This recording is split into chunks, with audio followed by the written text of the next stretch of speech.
하나님의 은혜와 축복이 오늘 예배하는 모든 분들에게 함께 하시기를 주님의 이름으로 축원합니다. 지난 금요일에 우리 고국의 의회에서는 대통령에 대한 탄핵안을 압도적인 표로 가결을 해서 지금 고국의 대통령이 사실 유보가 되었고 국무총리가 대통령 권한 대행을 행사하는 그런 긴급한 시기가 되었습니다. 탄핵을 할 때에 민주당에서 거기 참여하는 의원들에게 몇 가지 지침을 내렸는데 그게 보도가 됐는데 좀 흥미로운 대목입니다. 첫째, 탄핵이 표결된 다음에 국회의원들은 웃지 말까? 웃지 말래. 두 번째는 탄핵을 해서 찍었으니까 그걸 인증샷, 사진 찍어서 사람들에게 퍼날르지 마라. 세 번째는 집에 가서 좋다고 술 먹지 마라. 네 번째는 그 야당에도 나중에 대통령 후보가 될 인기 있는 분들이 몇 있습니다. 그분들 곁에 가서 괜히 아는 척하고 사진 찍고 좋아하지 마. 왜 그랬을까요? 좋은 일은 아니거든. 물론 대통령이 잘못한 점도 많아서 정지를 시키긴 했고 국민들의 뜻이 그렇다니까 의원들이 그렇게 헌법에 정해진 절차와 방식에 따라서 행사는 하긴 했지만 마음이 아프고 힘든 일은 마찬가지입니다. 그런데 이게 왜 이렇게 되느냐면 대통령의 잘못이죠. 본인에게 마땅히 줘야 할 권한을 개인에게 너무 주고 나라가 굉장히 어지러지도록 그냥 방치했어요. 그래서 백성들이 이런 대통령은 더 이상 우리가 통치를 받아들이기가 어렵다 그래서 수백만 명이 200만 명이 넘는 사람들이 매주 모여서 내려오라고 하니까 국회의원들도 안 들을 수가 없는 거예요. 어떤 정치학을 전공하는 교수 한 분이 TV에 나와서 이런 얘기를 하더라고요. 박근혜 대통령은 70년대 아버지가 통치하던 시대의 사고방식에서 한 발자국도 앞으로 못 나갔다는 거예요. 그 이유가 뭐냐? 아버지는 항상 대결, 이기고 지는 걸로 다른 사람의 의견이 있으면 수용하고 들어주기보다는 항상 듣지 않으려고 하고 항상 승부수를 내고 항상 승부로 일을 하는 게 버릇이 됐다는 거예요. 두 번째는 70년대에는 재벌이 별로 힘이 없을 때인데 재벌에게 많은 세금으로 혜택을 주고 그들이 또 나라에 필요하다면 돈을 갖다 바치는 방식으로 우리가 흔히 말하는 정경유착의 방식으로 나라를 이끌어와서 나라가 또 많이 도움도 됐습니다. 근데 지금은 그렇게 할 수가 없어요. 이제는 분배가 더 중요합니다. 과거에는 그렇게 해도 그게 죄가 아니었지만 지금은 죄가 됩니다. 공정하게 사람들에게 기회를 안 줬기 때문에 잘못된 거예요. 근데 그걸 여전히 해도 괜찮다고 생각하는 거예요. 그게 죄라고 안 생각했습니다. 그래서 백성들이 실망을 한 것입니다. 12년 전에 노무현 대통령이 우리나라에서 처음으로 탄핵을 받았어요. 그때의 야당의 최고 지도자가 지금 박근혜 대통령입니다. 주변에서 많이 얘기를 했다 그래요. 백성이 뽑아서 국민이 뽑아서 세운 대통령인데 웬만하면 큰 잘못이 있어도 탄핵을 하지 않은 방법으로 가면 좋겠다 그러는데 제일 힘 있는 사람이 끝까지 밀어붙이자 그러니까 결국 탄핵이 되지 않습니까? 그런데 이게 12년에 자기가 또 그 자리에 되게 돼버리고 말았어요. 그때 좀 마음을 열고 그 잘못이라봐야 대통령이 중립을 지키지 않았다는 죄목 가고 탄핵이 이루어진 건데 그때 조금 의롭게 좀 받아들였으면은 아마 오늘 같은 날이 없었을 거라는 생각도 듭니다. 너무 모질게 하니까 자기도 또 모질게 받는 거잖아요. 자기가 모진 것을 심었으니까 또 자기가 모질게 받는 거예요. 그래서 의로움이라는 게 굉장히 중요합니다. 의롭다는 게 뭘까요? 그것은 내가 미워하고 섭섭하고 한 사람도 마음을 좀 내려놓고 같이 공존할 수 있는 길을 열어보려고 애쓰는 거예요. 또 사람이 살아갈 수 있는 길이 있다면은 잘못을 하고 죄를 졌다 할지라도 살아갈 수 있는 길을 열어보겠다고 하는 그런 마음, 그것이 의로움입니다. 근데 이 의로움을 가진 사람은 자기가 의로운 사람으로 또 대접도 받는데 그 의로움을 갖지 못하고 끝까지 자기의 미워하는 마음, 자기의 그 분노를 끝까지 벌을 줘서 결국 마지막 순간까지 그 결정이 나도록 하게 되면은 결국 자기도 다시 그것이 되돌아올 수밖에 없다는 거예요. 바로 의롭지 못했기 때문에 오는 결과라고 볼 수 없습니다. 밖에 볼 수 없어요. 의를 심었더라면 의가 돌아왔을 텐데 의를 심지 못했다고 밖에 볼 수 없습니다. 성경은 우리 성도들에게 의로운 삶이 무엇인가에 대해서 잘 설명해 줍니다. 의로운 삶을 사는 사람은 의로운 삶을 보장받습니다. 의롭게 살지 못하면 의롭게 살지 못하는 삶이 또 나옵니다. 성경은 의로운 사람의 모델을 오늘 본문에 나오는 요셉이라고 얘기하고 있습니다. 요셉은 약혼한 아내가 있었습니다. 그런데 결혼식도 하지 않았는데 아이가 임신했다는 사실을 알게 됐습니다. 깜짝 놀랐을 겁니다. 그리고 당황했을 겁니다. 한편으로는 억울하기도 하고 분하기도 하고 속은 것 같기도 하고 아마 깊은 상처를 입었을 거예요. 아마 많은 시간을 고민했을 겁니다. 그런데 이 성경에서 요셉을 의로운 사람이라고 말하였을 때는 바로 이 대목 때문에 그래요. 그는 죄를 알면서도 덮었습니다. 이것을 드러내서 나의 억울함, 나의 이 손해본 것을 사람들에게 알리려고 하지 않고 이로 인해서, 이것이 밝혀짐으로 인해서 자기하고 결혼하려고 했던 여인, 자기가 사랑했던 이 여인이 당해야 될 목숨이 위태로운 상황을 덮으려고 했던 것입니다. 드러내지 않고 은밀히 내가 싫어서 파혼하게 됐다는 것을 전하면 적어도 이 사람에게는 허물이 없고 자기가 허물이 있게 되지만 적어도 자기가 사랑하는 여인의 생명을 구할 수가 있어요. 이 결정을 한 것에 대해서 성경은 그를 의롭다고 말했습니다. 성경의 의로움은 바로 이런 것입니다. 오늘 성경 본문의 말씀을 한번 다 같이 열어보겠습니다. 마태복음 1장 18절에서 21절 말씀 다 같이 읽습니다. 예수 그리스도의 나심은 이러하니라. 그의 어머니 마리아가 요셉과 약혼하고 동거하기 전에 성령으로 잉태된 것이 나타났더니 그의 남편 요셉은 의로운 사람이라 그를 드러내지 아니하고 가만히 끊고자 하여 이 일을 생각할 때에 주의 사자가 현몽하여 이르되 다윗의 자손 요셉아 내 아내 마리아 데려오기를 무서워하지 말라. 그에게 잉태된 자는 성령으로 된 것이라. 아들을 낳으리니 이름을 예수라 하라. 이는 자기 백성을 그의 죄에서 구원할 자이심이라 하니라. 아멘. 당시 이스라엘에서 약혼한 여인이 부정한 일로 임신을 하게 되면은 광장에 끌고 나옵니다. 그래서 죄를 이제 밝혀내고 모든 사람들이 돌을 들어서 그 여자를 쳐서 죽이도록 만들었어요. 이게 이제 석형인데, 석형이라고 말하면 좀 실감이 납니다. 돌을 가지고 사람에게 적당한 거리에서 던지게 되면은 머리에 맞으면 머리가 깨지고, 이게 막 온 몸에 맞으면은요 뼈가 다 부러지고 사람 형체를 알아볼 수 없도록 죽이는 무서운 장렬입니다. 그런데 가늠한 여인에게 이런 돌로 죽이도록 율법에 되어 있기 때문에 이 마리아가 이 사실이 공개되고 나면은 사람들에게 돌에 맞아서 죽을 수밖에 없습니다. 그리고 요셉은 자기하고 약혼하고 결혼하려고 했던 여인이 죽는 것을 볼 수밖에 없습니다. 그런데 요셉은 이것을 안타깝게 생각하고 자기가 좀 나쁜 사람 역할이 되면 자기가 약혼했던 이 마리아는 살릴 수 있다는 생각에 모든 것을 소리 없이 덮으려고 마음을 먹고 있는데, 그때 하나님께서 이 의롭게 생각하는 요셉의 마음을 찾아오셨어요. 그리고 꿈에 알려주셨습니다. 이 아내, 네가 결혼을 하고 난 아내가 잉태한 것은 사람에 의해서 혹은 무슨 부정한 행실로 이루어진 것이 아니고 성령께서 이 여인의 몸을 빌려서 그리스도를 보내시려고 하는 계획 속에서 잉태한 것이니까 그 아내를 데려오기를 두려워하지 말라. 그리고 그 아내를 데려오고 그 아이의 보호자가 되라 그랬습니다. 요셉은 그것을 믿음으로 받아들였습니다. 그리고는 그 여인을 데리고 아무 일이 없었다는 듯이 결혼하고 아이도 낳고 그 아내와 아이를 평생 지키는 보호자의 일을 자청했습니다. 성경은 이 요셉을 의로운 사람이라고 말했어요. 만약에 그가 의로운 마음이 없이 자기가 받은 상처만을 생각하고 자기가 본 손해만을 생각하고 이 여인이 죽도록 내버려뒀으면 아기 예수도 죽는 겁니다. 어머니가 죽는 날 같이 죽는 거예요. 그럼 하나님의 이 구원의 역사는 사라지고 마는 겁니다. 하나님께서 이 땅에 일을 하실 때에 곳곳마다 의로운 자를 심어놓으시고 곳곳마다 의로운 자의 마음을 쓰십니다. 오늘 우리 성도들이 의로운 자의 삶을 하나님께 쓰임받을 줄로 믿습니다. 의로움이라는 게 영어로 righteousness잖아요. 의로움이라는 게 뭐냐? 내 자신의 분노가 있습니다.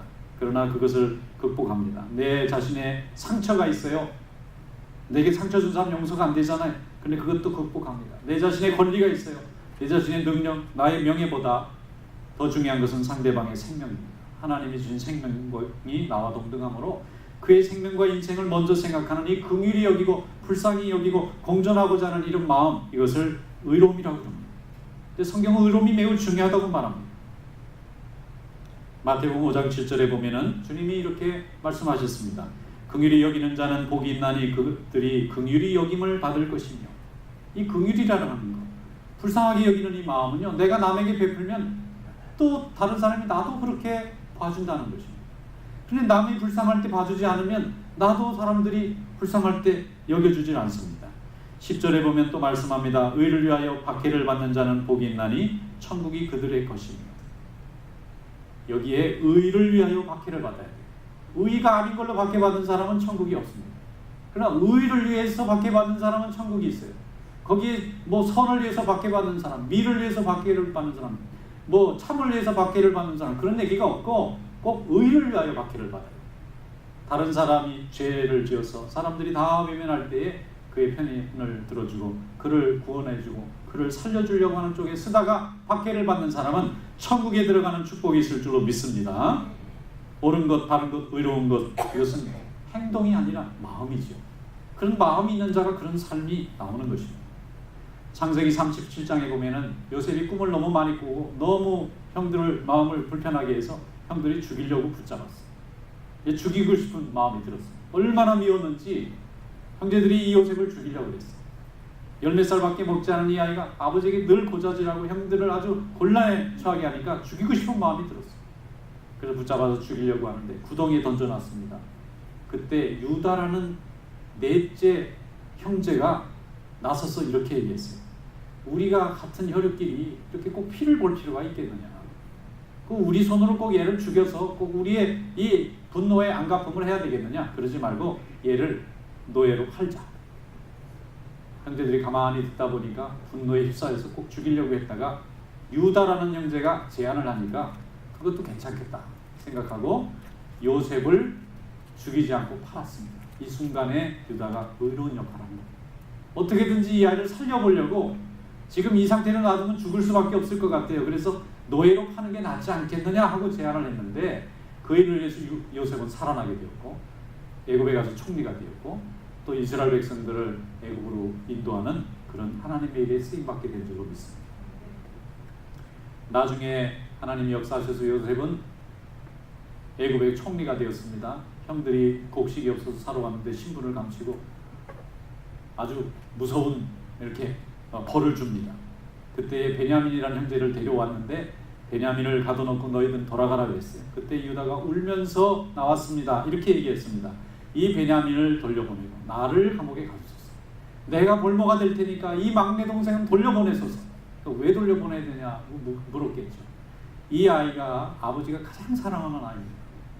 이 아이를 우리가 데리고 올 때에 아버지에게 약속하기를 이 아이는 반드시 돌려보내겠다고 약속하고 왔는데 이 아이가 안 가면 우리 아버지가 돌아가십니다.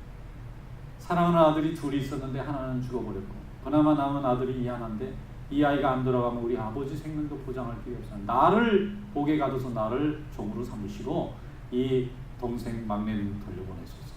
그러니까 변장을 하고 신분을 감췄던 요셉이 그 감정을 참지 못하고 울면서 자기의 정체를 드러냈어요. 형님, 내가 요셉입니다. 여러분, 의로운 자의 삶은요 이런 감동을 줍니다. 자기를 희생하고 다른 사람의 생명을 살리겠다고 하는 그 마음이 있기 때문에 유다는 그 후에 형제 중에서 맞이가 됐어요. 실제는 넷째 형제였지만은 큰 형인 르벤이 큰 형의 역할을 잘 못하니까 유다가 큰 역할을 합니다. 그리고 나중에 유다 지파가 가장 커졌고 그 유다 지파에서 다윗도 나고 그리스도가 나게 된 줄로 믿습니다. 의로운 마음을 가진 자는 의롭게 하나님이 쓰시고 하나님의 일을 할 때에 쓰임받는 일꾼으로 만들어 주실 줄로 믿습니다. 이사야 41장 10절에 이렇게 말씀했어요. 두려워하지 말라, 내가 너와 함께함이라. 놀라지 말라, 나는 내 하나님이 됩니다. 내가 너를 굳세게 하리라. 참으로 너를 도와주리라. 참으로 나의 의로운 오른손으로 너를 붙들리라. 의로운 오른손이라고 말씀하셨어요. 어떤 분은 왼손은 안 되냐고 그래요. 그런 뜻이 아니에요. 오른손이 힘이 더 세다는 뜻으로 이스라엘 사람들은 오른손을 굉장히 신뢰하는 면이 있습니다. 그런데 의로운 오른손입니다. 하나님은 의로운 분이세요.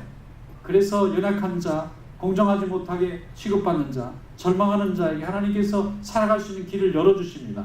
위험에 처한 심령을 건지신 하나님께서 나의 의로운 오른손으로 너를 붙들어 주겠다고 말씀하셨다면 살아나지 못할 인생이 없었을 겁니다. 하나님이 의롭기 때문에 죽을 수밖에 없는 사람들이 살 수 있는 길이 열린 거예요. 하나님이 의로운 분이 아니었으면 우리는 살 길이 없었을 것입니다. 생명을 살리는 이의 마음이 하나님의 마음이고 또 의로운 일을 위해서 희생하는 자가 하나님의 마음입니다. 그 의로움 때문에 하나님은 지금도 많은 생명을 살게 하시고 또 살아갈 수 있는 길을 열어주실 줄로 믿습니다. 누가복음 23장에 보면 예수님이 십자가에서 운명하시고 공의 회원이었던 아리마대 사람 요셉이라는 사람이 빌라도에게 찾아가서 예수님의 시체를 달라 하는 요구가 나옵니다. 그리고 자기가 장사 지내려고 부자로서 크게 사는 무덤에 예수님을 안장하게 되었는데, 성경은 누가복음 23장 50절에 이렇게 기록합니다. 공의 회원으로 선하고 의로운 요셉이라는 자가 있으니, 이렇게 시작합니다. 이 사람의 하는 일을 가지고 의로운 요셉이란 말을 썼어요. 의롭다는 거예요. 이 사람이 하는 일이 모두가 다 예수님하고 결부될까봐 다 자기를 부인하고 도망갈 정도로, 제자들조차 예수님을 부인하면서 도망가는 그 시절에 자기 자신의 국회의원이라는, 공의 회원이라는 큰 신분을 사용해서 예수님의 시신을 달라하고 장사를 지내는 의로운 일을 했다는 것 때문에 성경은 그를 의로운 사람이라고 말하고 있습니다. 아무도 돌보지 않고 버린 자를 돌볼 수 있는 그의 긍휼하는 마음이, 우리는 성경에서 의로운 자라는 칭찬이 있다는 것을 알게 되었습니다. 여러분, 우리는 이런 의로운 믿음의 축복이 우리 성도들에게도 있기를 주님의 이름으로 축원합니다. 세상에 교회가 존재하는 것은 의로운 하나님의 일을 대신하기 위해서 하나님이 세우신 줄로 믿습니다. 의로운 사람이었기 때문에 아리마대 사람의 그 요셉의 무덤은 부활의 현장이 된 줄로 믿습니다. 여기 가면 라과디아라는 공항이 하나 있어요. JFK라는 공항도 있는데 그 라과디아 공항에 사람들이 더 많이 내립니다. 왜냐하면 맨하탄에 가까워가지고 거기서 많이 비행기들이 내리고 그럽니다. 그런데 늘 가끔 이렇게 가다 보면 왜 이름이 라과디아인가 하고 생각했더니 사람 이름, 누구 이름인가 봤더니 여기에 아주 유명한, 굉장히 인기가 있었던 판사의 이름을 붙였습니다.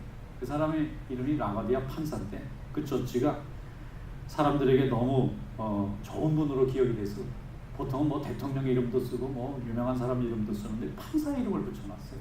공항에. 한 번은 그분이 재직할 때 일이라고 합니다. 추운 겨울에 빵을 훔치다가 노인 하나가 붙잡혀서 재판을 받으러 잡혀왔어요. 근데 보니까 먹을 것이 없어서 남의 것을 먹다가 그냥 잡힌 거예요. 그래서 이제 벌금형에 이제 처했습니다. 벌금 100불을 선언합니다. 100불 내고 가든지 100불 없으면 감방에 가서 100불어치를 형을 살아야 됩니다. 그런데 이 노인이 먹을 게 없을 만큼 돈이 없는데 이 사람이 100불이 어디 있어요? 그러니까 없어서 쩔쩔매는 거예요. 그러면 이제 형을 사러 가야 되는데 그때 라과디아 판사가 그렇게 모자를 벗으면서 이런 가난한 사람이 밥을 먹을 수 없는 세상을 만든 죄가 우리에게 있습니다. 그러니까 오늘 이분이 내야 할 벌금을 대신 낼 분들 모금할 테니까 내가 모자에다 이렇게 돌릴 테니까 다 돈 좀 내세요. 그리고 자기가 먼저 돈을 집어넣고 방청석을 다 돌렸어요. 그리고 그 서 있는 직원들 뜨고 있는 데다 내서 몇백 불을 만들어서 줬습니다. 이거 가지고 벌금 내시고 이거 가지고 빵도 드시고 다시 배고프더라도 다시는 이제 남의 벌금 주지 마세요. 그랬더니 그 사람이 눈물을 흘리고 돌아갔대요. 유명한 예화입니다. 여러분, 이것 때문에 사람들 마음에 감동을 줬기 때문에 공항을 지을 때 그 사람 이름을 붙여놨어요.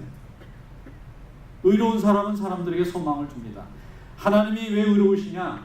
하나님은 의로움의 중심이시고 하나님은 우리 인간을 사랑하시기 때문에 의롭습니다. 하나님이 의로우시기 때문에 죄로 인해서 심판받고 멸망받을 수밖에 없는 우리가 구원받을 수 있는 길이 열린 겁니다. 하나님은 오직 근엄하시기만 하고 하나님은 오직 심판하시는 하나님이었으면 우리는 아무도 살지 못했습니다. 우리가 볼 때 우리가 아무 죄 짓는 것 같아 보이지 않지만 하나님의 놀라우신 의의 기준으로 보면 우리 다 죽을 수밖에 없는 죄인들입니다. 그런데 하나님이 우리를 살리시기 위해서 자기가 제물 되셨어요. 인간의 몸을 입고 세상에 오셨어요. 이것이 성탄절이 주는 기쁨입니다.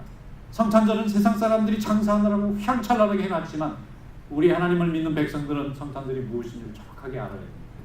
죽을 수밖에 없는 우리, 의로우신 하나님이 우리를 살리시기 위하여 사람의 몸을 입고 오셔서 자기가 되신 인간의 죄를 제물로 갚아주시기 위해서 오신 줄로 믿습니다. 그래서 크리스마스는 세상 사람들을 즐거워하라고 하는 절기가 아닙니다.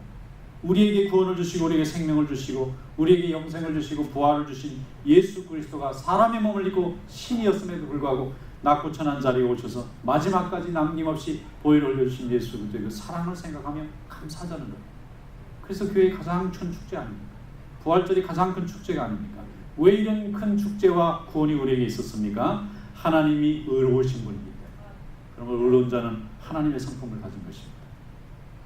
어떤 장로님이 한번 들려준 얘기입니다. 6.25 때에 전쟁터에 나가서 전투를 하다가 인민군이 하나 잡혀가는데 너무 어린 거예요. 이거 뭐 10살 간 넘은 애를 그냥 전쟁터에 인민군에서 잡아가지 동네 들어와서 국군들이 뭐 끌고 가지 막 이러면서 전투하다가 다 죽기도 하고 상하기도 하고, 한 마을에 한쪽은 인민군이고 한쪽은 국군이고, 그 시절은 그랬다고 그래요. 잡아와서 보니까 이거 죽여야 되는데 적군이라서 이게 너무 어린애, 이게 싸우려고 온 게 아니라 어떻게 끌려온 겁니다. 너무 불쌍해서 그 사람을 이렇게 잘해주고 이렇게 기회를 봐가지고 도망가게 해주고. 지금도 말씀하십니다. 잘 살았을까? 아마 만약에 살았으면 가서 장가가서 자식도 낳고 그 자식이 또 자식을 낳고 그렇게 해서 가정이 이루어졌고 가문이 이루어졌겠죠. 가다가 또 전쟁 때 죽었다라고 할 수가 없는 길이지만 이분의 마음은 의를 행했기 때문에 항상 감사한 마음으로 사는 것입니다. 여러분, 하나님께서는 이렇게 생명을 살리고자 하는 의로운 마음을 가진 사람을 통해서 오늘도 죽을 자에게 살아날 수 있는 길을 열어주시고 하나님께서 쓰시고 난 길에 쓰임받는 길을 열어주실 줄로 믿습니다. 마태복음 6장에 보면 예수님께서 우리에게 하나님의 나라와 그의 의라는 말을 분명히 했어요. 하나님 나라는 이해하기 쉽잖아요. 교회 열심히 또 교회를 위해 섬기는. 그러면 하나님의 의는 뭘까요? 그것은 하나님의 사랑을 표현하는 것입니다. 하나님의 사랑으로 그의 길을 열어주는 것입니다. 마태복음 6장 33절에 말씀합니다. 너희는 먼저 그의 나라와 그의 의를 구하라. 그리하면 이 모든 것을 너희에게 더하시리라. 하나님께서 우리의 필요한 것 다 채워주시는데 조건이 있어요. 그건 먼저 그의 나라를 구하는 것입니다. 하나님 앞에 예배를 드립니다. 두 번째는 그의 의를 구하는 것입니다. 그분의 성품을 세상에 실천하는 것입니다. 그리하면 하나님이 우리의 모든 것을 더하실 줄로 믿습니다. 이런 축복이 오늘 여러분들에게 함께 하시기를 주님의 이름으로 축원합니다.